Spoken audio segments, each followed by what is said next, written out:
Money Radio, discussing the business of making and spending money. Hello viewers, you're welcome to another edition of Money Radio on Leadership TV. My name is Bayo Amodu, and I have with me our regular expert on the program, Mr. Hanel Jafar. Hanel, you're welcome. Thank you, the pleasure. To the program.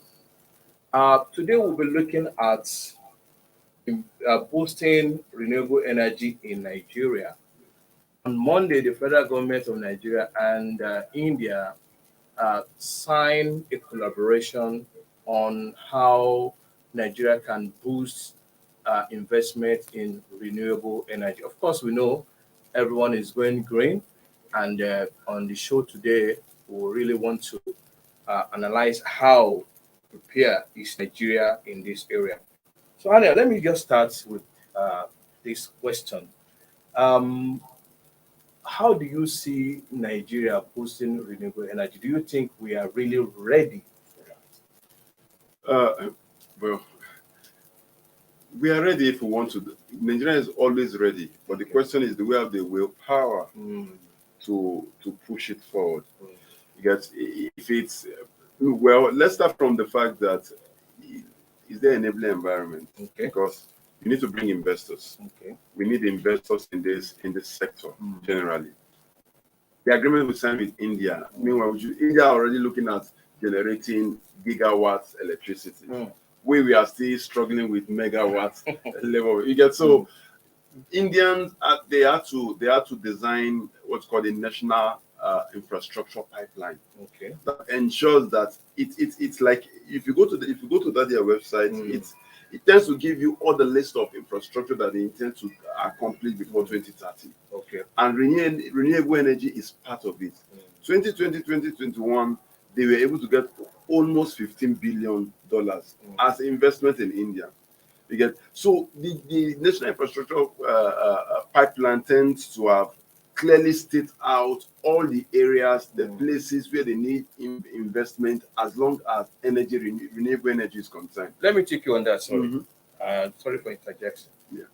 What are the infrastructure that the country needs to put in place before you can say, okay, we want to invest in boosting renewable energy? So the first thing is an enabling environment. So how can we have that? Enabling environment, it's simple, being transparent and accountable.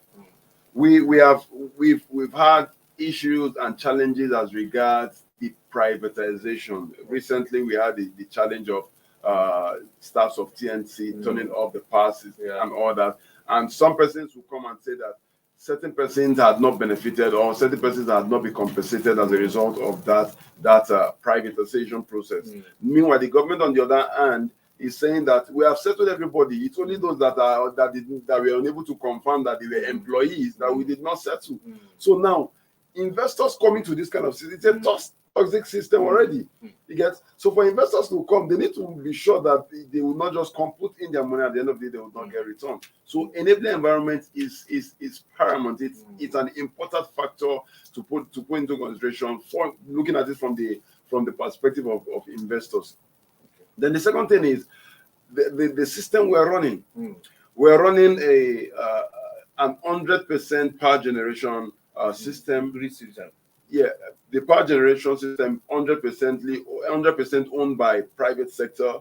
The transmission 100% owned and managed by the government. Then the distribution is 40% owned by government and 60% owned by private.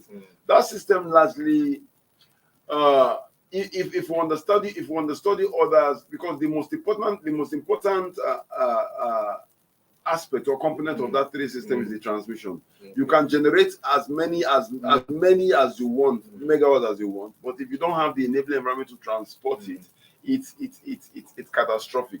If you want to replicate this same techniques from in the telecoms system, for example, it's the same thing.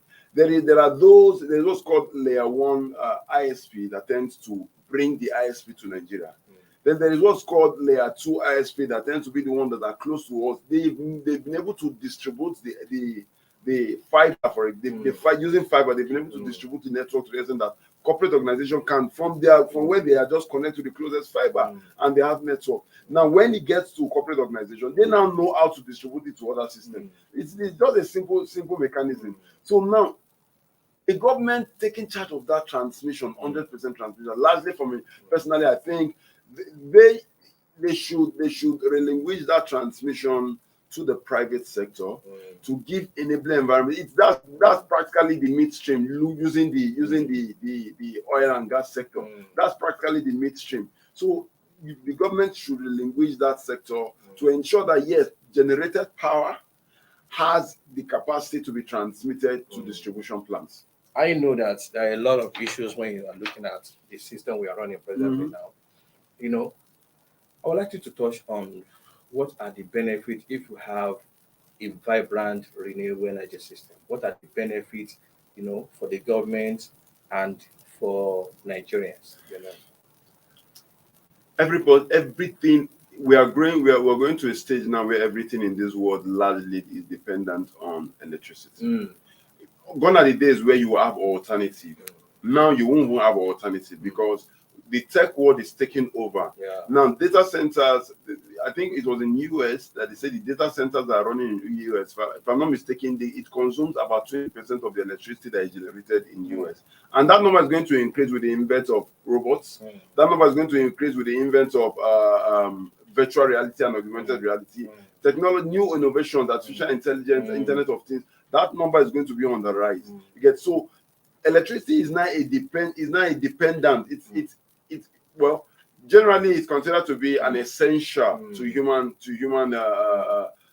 life because even when there was an attack, for example, there was an attack on, I think that was 2014 when there was an attack on the power system of Ukraine. It shut down their power system to the extent that people that were on what's it called? This in hospitals. They recorded death as a result of the power system that went off, which came as a result of cyber attacks. So it's when we're talking about the benefits, it is enormous. You can't begin to let's even go to the fact that it's going to boost business opportunity. There's going to be new innovations, startups that we are bringing now. We're talking about startups, but most startups will only remain startups on paper if they don't have electricity to boost their ideas and their innovations. We get talking about tech startup now, for example. There is this data center. We as a country, we've not even leveraged on that as a country. We've not established the possibility of having data centers all around to be a host of data centers. Most of our data centers, companies that we have, they are just minor data centers. They are not major tier 1 based data center. And the reason is because data center is all about power. Because your ability to process, transmit, and store electronic data is dependent on the power that you have. Now, moving to cryptocurrencies, for example, and Bitcoin and the likes, blockchain technology, it's also dependent on power. Because what is mining? Mining is the usage of power on available resources. So once resources are available and you're using and you're making the resources to be available for cryptocurrency transactions, it means that you are mining. Because at the end of the day, the money, the value of cryptocurrency that is released, that's what everybody that has made their system available would share. And you are the only when you buy a system, for example, the only thing you're paying for that system is internet and power. When you're doing mining, you get so these are some of the business, these are some of the opportunities that we would miss out. And it's better we are prepared now that the world is looking towards that direction than when the world has already, all market has already been saturated. That's when we now think that be coming late as it is now in SIM card. When we are now moving to eSIM, where there will be no need for you to have SIM card. That's when we are looking at producing SIM card. Well, I guess we just need a lot of work still needs to be done in the area of catching up with innovation and technology as it's happening across the world. On the last note, Aniel, I would like to ask you, what do you think is the role of the private sector in this? Government can come up with excuses every day about lack of funds and all that, and whether there is political will, or not. The private sector that should be business-like, what should be their role in all this? Really, while I would agree with you that the government will always come up with reasons, but it's still dependent on the government. There is a place of regulation. Yes, the private sector it's just as if you're entering waters without knowing how to swim. They truly can't function without government enablement. The government still have a huge role to play. Looking at let's take a clear study of our telecom systems. It's largely managed, deployed, distributed, everything is largely private. But yeah, look at what NCC is doing in the place of regulation. It is when you have a proper regulation that boosts the confidence of investors to bring money into the country and invest in that sector. Now, once the investment has been done in that sector, we begin to reap the fruit of that investment on the long run. So why the private sector largely depend on the government? Let's work with an assumption that there is that regulation. Let's work with an assumption that there is that enabling environment from the side of the government. The private sector it will now be at their jurisdiction to determine how they are going to ensure that they recoup their investment early enough. And that means that they will have to ensure that the power is available, because you can't. Most persons are running on prepaid meters, so you can't pay for what you are not using. So they would want to ensure that the power is there, and once the power is there, they are recovering their investment back. So they have a huge role to play in the place of ensuring that the power is distributed, because power generated without distributed is waste. Once you generate power, it is assumed that power must be distributed and used. If you generate 1,000 megawatts and you are only using 500 out of you generate 1,000, you're using 600, 400 remaining is waste. It's a wasted generated power. So there will now be, I think they'll have to form a mechanism or a system that ensures that the power generated is largely dependent. There's no missing power in transition, so that all power generated is transmitted and largely distributed for consumption. Thank you so much, Aniel. And that's what you said. Power generated without being distributed is a waste, and we need to guard against waste.